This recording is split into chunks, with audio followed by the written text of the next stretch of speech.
Aliados do ex-presidente Jair Bolsonaro têm feito ligações semanais para familiares do ex-ministro Anderson Torres com o objetivo de monitorar a situação emocional após suposta depressão do ex-ministro. Pessoas ligadas ao ex-presidente temem que Anderson Torres faça uma delação premiada e mude as versões sobre a minuta golpista, por exemplo, por estar cansado de estar na prisão. Ideia já descartada pela atual defesa.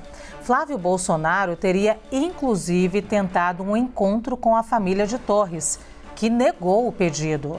A gente lembra que a Procuradoria-Geral da República se manifestou a favor da revogação da prisão preventiva do ex-secretário. A defesa aguarda agora a manifestação do Supremo Tribunal Federal. Vamos ao debate, então.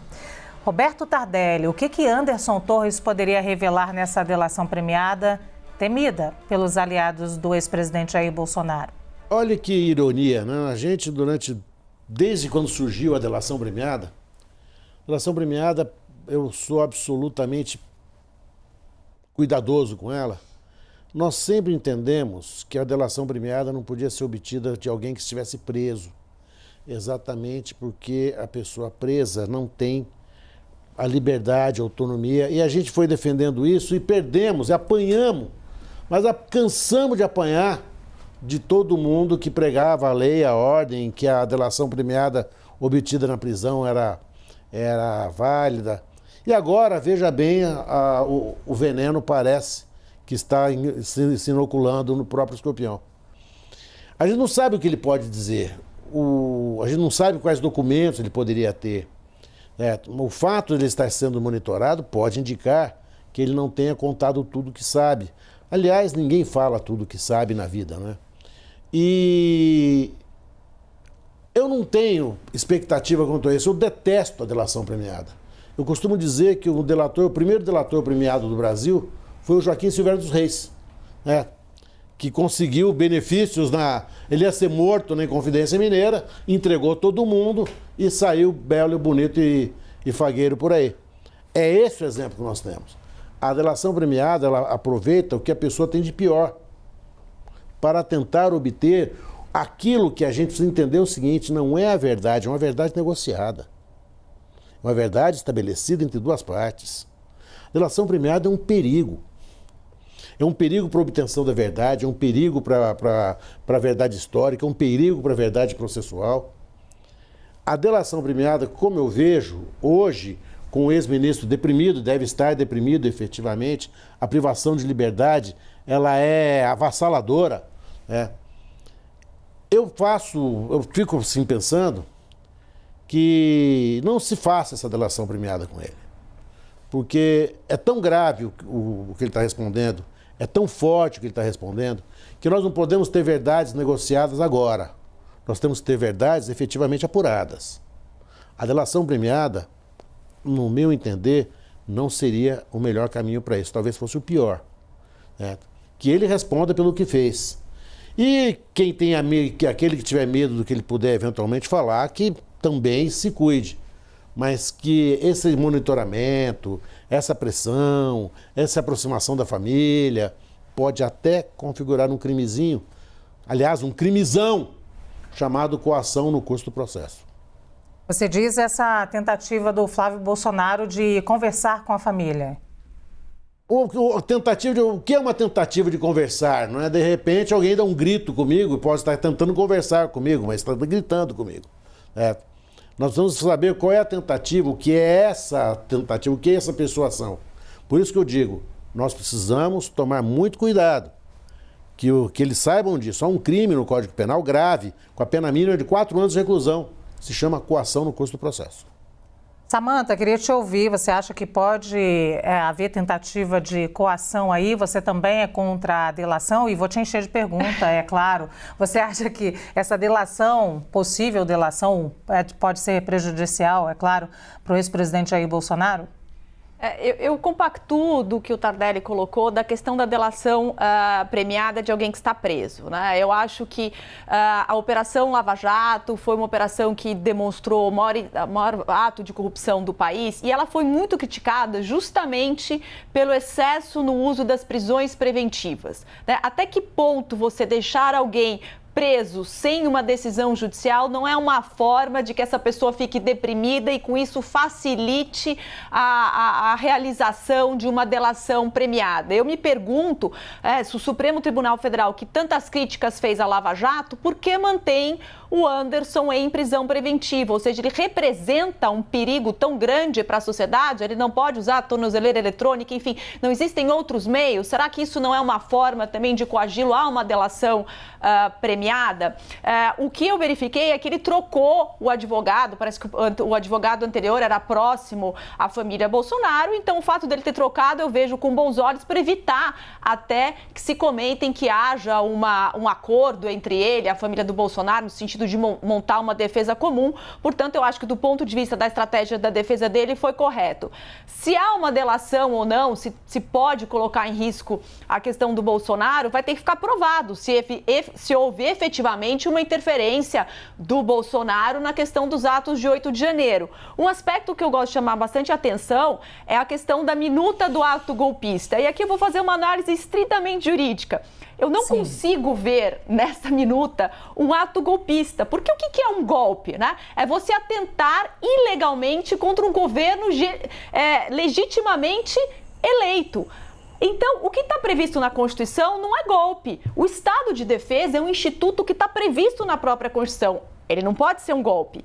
E essa minuta, ela tem um objeto impossível, porque não dá para você decretar estado de defesa no Tribunal Superior Eleitoral, porque a Constituição, ela é muito sábia, ela estabelece quais são os requisitos para você fazer isso. Ou seja, é uma prerrogativa do presidente da República para prevenir ou restabelecer a ordem em face de um grave comprometimento, mas ele não faz isso sozinho, não é uma coisa que está única e exclusivamente na mão dele. Ele tem que fazer isso, ouvidos o Conselho de Defesa, o Conselho da República, e submeter esse ato em 24 horas ao Congresso Nacional. É o Congresso Nacional que, por maioria absoluta, vai definir se vai existir o estado de defesa ou não. E se o Congresso não aprovar, ele tem que ser desfeito no mesmo momento. Então, qualquer aluno de direito sabe que é humanamente impossível essa minuta de estado de defesa ter algum efeito. Ela é totalmente inconsistente e contrariando a ordem jurídica. Por isso, eu não consigo ver uma minuta de golpe, de um golpe impossível de um instrumento da Constituição e que não passaria por elementos essenciais, digamos assim. Samantha, muito obrigada, porque a gente precisava ser muito rápido e você ainda trouxe mais um tema polêmico, que é o da minuta golpista, para isso aqui. A gente vai ignorar essa parte da minuta golpista agora, porque é muito difícil explicar em poucos segundos que a gente tem aqui para a Gabriela e para o Poit, e vamos voltar à delação do Anderson Torres, se ela prejudica ou não o ex-presidente Jair Bolsonaro. Gabi, com você. Olha, eu acho que, embora esteja saindo esse boato de que acontecerá a delação, pelo que eu acompanhei, o ministro Alexandre de Moraes abriu prazo para a PGR se manifestar se mantém ou não a prisão, né, do Anderson Torres, e a PGR, né, Procuradoria-Geral da República, se manifestou indicando que ele poderia ser solto cumprindo com medidas alternativas, né, tornozeleira. Então, acho difícil que ele queira fazer uma denúncia agora, né, qualquer tipo de acordo, né, delação premiada, sabendo que ele tem uma grande chance de poder cumprir essa pena de forma alternativa. Concordo com o Tardelli de que o instrumento, né, da delação premiada com o réu preso é um absurdo, é um escárnio, assim, deveria ser retirado do ordenamento jurídico brasileiro. E sendo rápida, que eu sei que a gente tem pouco tempo, mas assim, só para comentar, Samantha, é por isso que o nome é golpe, né? Porque se fosse dentro dos termos da Constituição, essa minuta golpista não seria uma minuta golpista. Foi uma tentativa escancarada de subverter a ordem constitucional e fazer uma intervenção direto no Tribunal Superior Eleitoral. E para isso eles contavam ali com o suposto apoio de alguns setores das Forças Armadas e com o próprio conluio do Congresso Nacional, que, por sorte, né, da nossa democracia e do povo brasileiro, não aconteceu. Era impossível porque eles não tinham apoio para isso, mas que eles tiveram essa intencionalidade de fazê-lo, tiveram. Doce ilusão a minha de que ela não ia comentar. Por que ela não faria isso? Vai, Poit. Olha, as evidências levam a gente pelo menos ter alguma curiosidade pelo que vai acontecer.